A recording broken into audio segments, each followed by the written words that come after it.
सुप्रभात। सद्गुरुदेव का नूर, यह हमारी आज की आध्यात्मिक चर्चा का विषय। सद्गुरुदेव का नूर।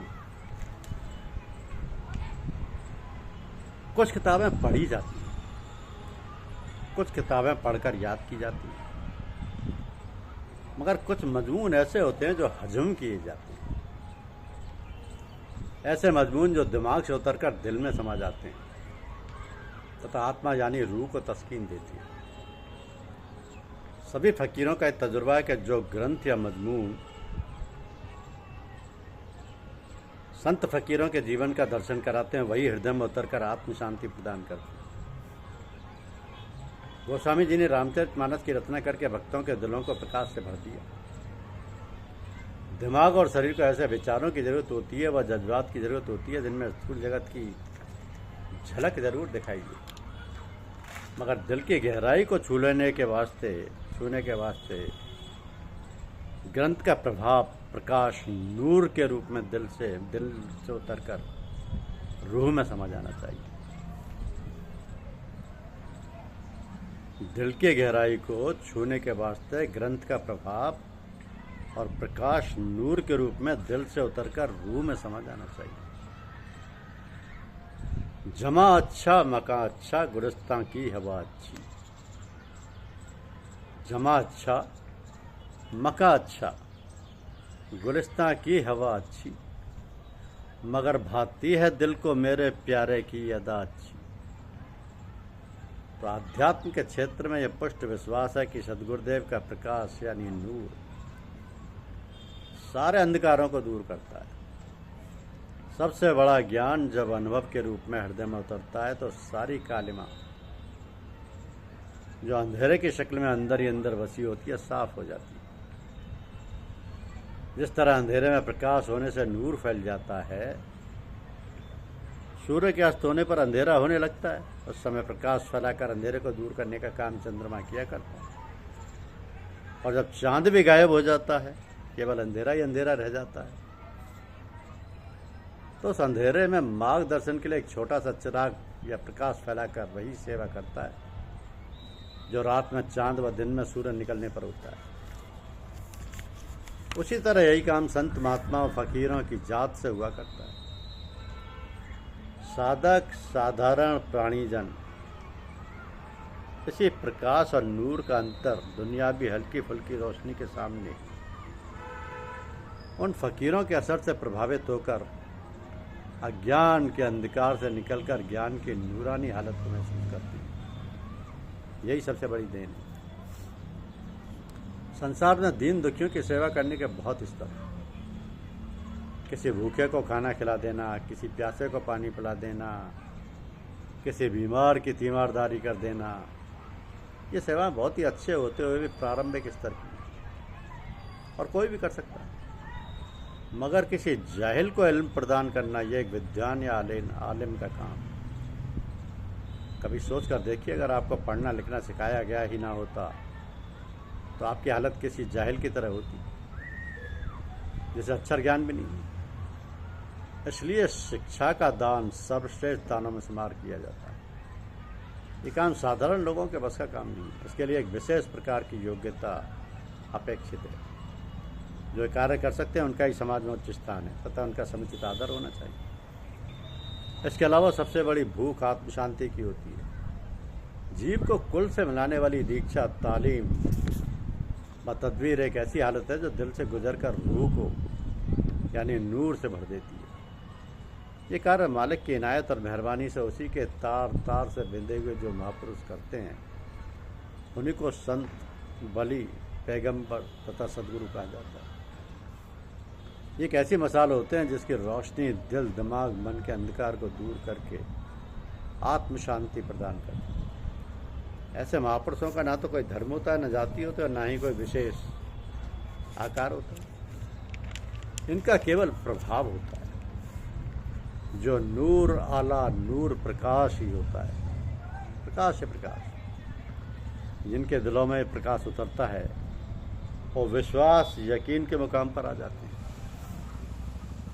उनके दिलों में महापुरुषों के प्रभाव का यह स्वरूप होता है कि जिस समय सदगुरुदेव का प्रभाव नूर प्रकाश की हालत में दिल पर उतरता है तो वहीं का वहीं रह जाता है, मानो उसके अलावा सब सहारे बेजान मालूम होने लगते। न धन पर यकीन रह जाता और न शारीरिक शक्ति पर और ना ही अपने दिमाग पर।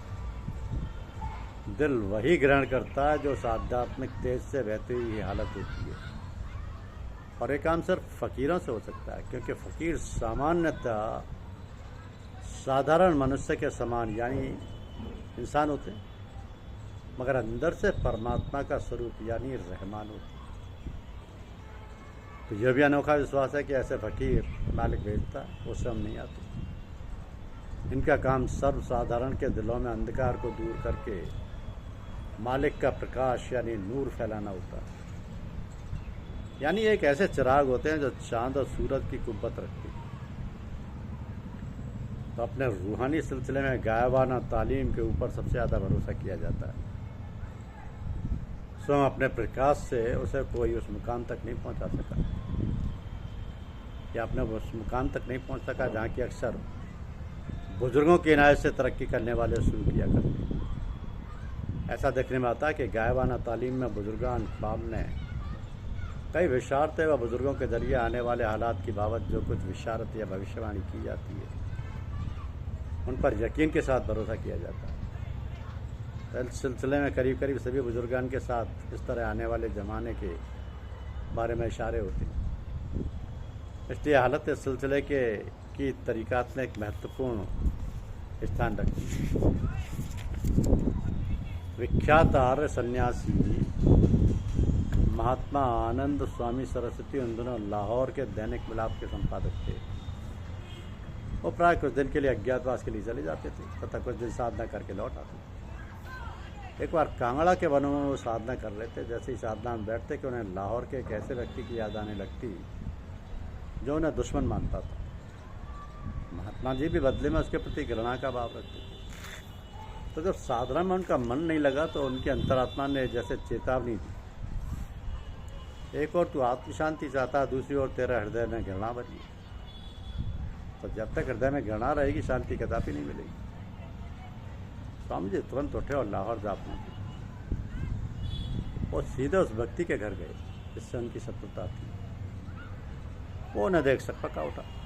महात्मा जी ने अपनी पगड़ी उसके पैरों में रख दी और बोले, तुमसे शत्रुता की भावना के कारण मेरा मन साधना में नहीं लगता, मुझे क्षमा करो, तमाम गलतियां मेरी ही थी। ये सुनते ही दोनों की आंखों से आंसू बहने लगे। शत्रुता व घृणा जैसे आंसू के साथ बहकर काफूर हो गए। दूसरे दिन महात्मा जी फिर से साधना में बैठे तो समाधि लग गई। राग द्वेष से रहित उदय ने अपूर्व शांति की अनुभूति की। हृदय पवित्र हो गया। अब दरिद्र कौन है? इस दुनिया में दरिद्र कौन है? जिसकी तृष्णा बढ़ी हुई है। सच्चा धनी कौन है? जो पूर्ण संतोषी है। जीते जी कौन मर चुका है? जो उद्यम या परिश्रम या प्रयास नहीं करता। सच्चे रूप में जीवित कौन है? जो विषय भोगों से निराश है। फांसी क्या है? ममता और अभिमान। मदरा की भांति मोहित कौन करती है? सुंदर शरीर, चाहे स्त्री का या पुरुष का हो, उसके भोग की वासना। तो महानंदा कौन है? कामातुर। और मृत्यु क्या है? अपना यश, अपना अपयश यानी अपकीर्ति। ये शिलालेख हैं, पूर्व निर्धारित तथ्य हैं जो गुरुजनों ने अपनी साधना से निष्कर्षित किए कि दरिद्र कौन है? जिसकी तृष्णा बढ़ी हुई है। सच्चा धनी कौन है? जो पूर्ण संतोष है। जीते जी कौन मर चुका है? जो उद्यम परिश्रम या प्रयास नहीं करता। सच्चे रूप में जीवित कौन है? जो विषय भोगों से निराश है। फांसी क्या है?